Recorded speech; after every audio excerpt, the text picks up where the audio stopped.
Still here, waiting for you. Chapter 7, Tomb Robbers. Page 85. Tomb treasures and tomb robbers. The ancient Egyptians wanted to be as comfortable and happy in the next life as they had been on earth, so they filled their tombs with everything they thought they might need. Mummies were buried with extra clothes and sandals, writing materials, and fans. Their families put makeup, wigs, combs, and mirrors in the tombs. They wanted the dead to look their best in the next life. Oh man, I lost my page. All right. 86. Mummies were even buried with food and drink for the next life. Bread, beef, figs, and jugs of beer have been found in their tombs.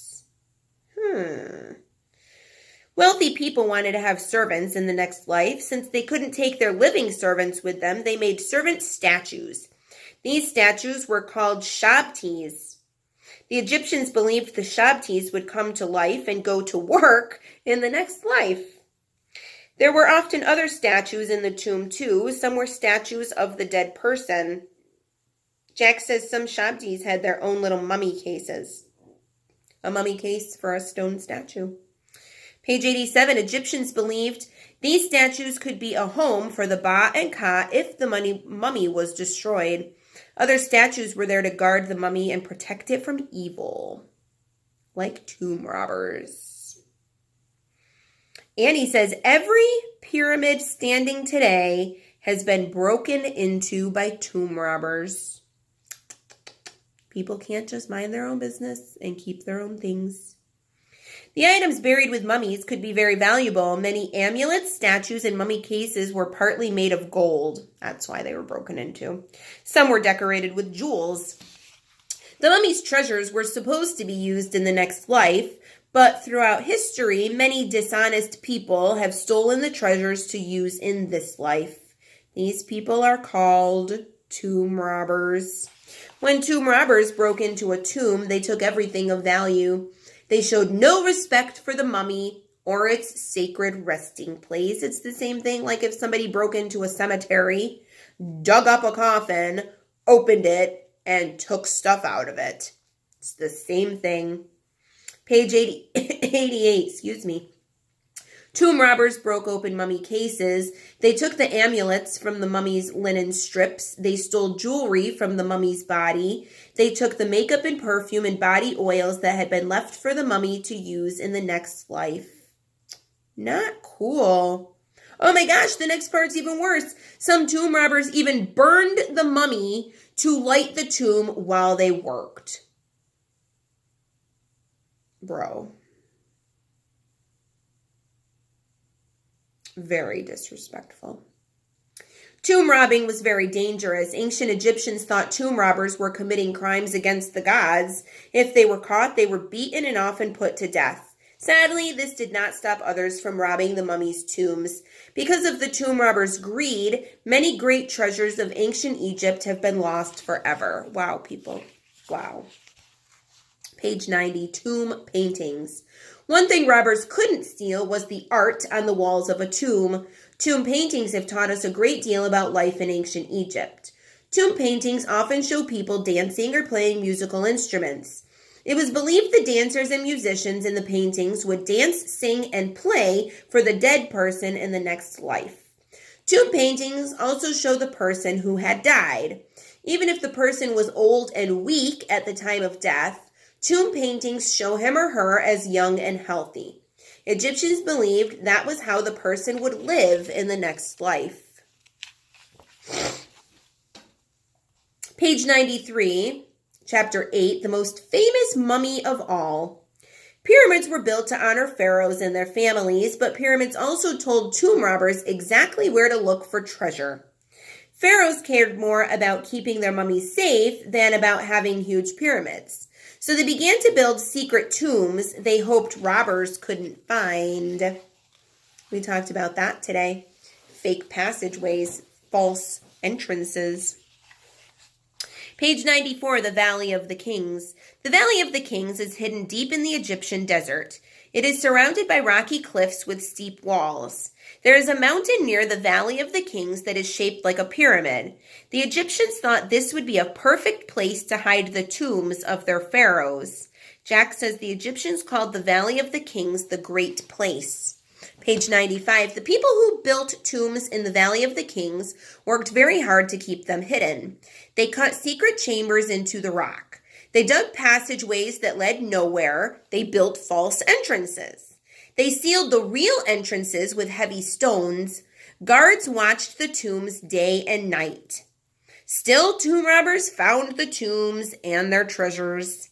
More than 60 royal tombs were cut into the cliffs in the Valley of the Kings. Tomb robbers found them all. Page 96. For many years, Egyptologists searched the Valley of the Kings for the tomb of a pharaoh named Tutankhamun. Tutankhamun is sometimes called the Boy King. He became pharaoh when he was 9 years old. He was a king when he was 9. He died when he was only 18. That's awful. Egyptologists knew from ancient writings that Tutankhamun's mummy had been buried in the Valley of the Kings. But for years, no one had been able to find his tomb. One Egyptologist who worked very hard to find Tutankhamun's tomb was Howard Carter. He searched for more than 5 years. He was about to give up, but then he made a discovery. In 1922, Carter found stone steps buried beneath the ruins of some ancient workers' huts. Could these steps lead to the Boy King's tomb? Dun, dun, dun. Carter and his team began to dig. The steps led to a door. Behind the door was a tunnel. They kept digging. Finally, Carter and his team came to what they thought must be the entrance to a tomb. Carter broke a hole in the door. He held a candle and peered through the hole. "What do you see?" called someone in Carter's team. "Wonderful things," said Carter. Carter saw gold everywhere he looked. Gold statues, gold boxes, gold chairs. Can you imagine how he felt? In another room, Carter found a huge stone sarcophagus. When he opened it, he found a mummy case. Inside was a second mummy case. Oh my goodness, page 100. Inside that was a third mummy case. The third mummy case was made of solid gold, and inside was the mummy of King Tutankhamun. Wow! It took Carter and his team nearly 10 years to study everything that was in Tutankhamun's tomb. The tomb had been broken into during ancient times, but very little had been stolen. The robbers had probably been caught before they could get away with much. The tomb of Tutankhamun is the most famous mummy discovery of all time. Tutankhamun's treasures have been seen by millions of people all over the world. They are now in a museum in Cairo, Egypt. Andy tells us Cairo is the capital city of Egypt today. And King Tutankhamun's mummy is resting safely back in its tomb in the Valley of the Kings. I love that. Turn the page to see some of the treasures of Tutankhamun. Jack and Annie present King Tut's treasures. When Tutankhamun's treasures were shown in museums in America, the pharaoh was nicknamed King Tut. Here are some of King Tut's treasures: an ivory headrest, royal dagger, golden throne, and a game board. All those things were in his tomb. So cool. I think this is our last chapter, friends. Chapter 9, Gifts of the Pyramids and Mummies. We are on page 105.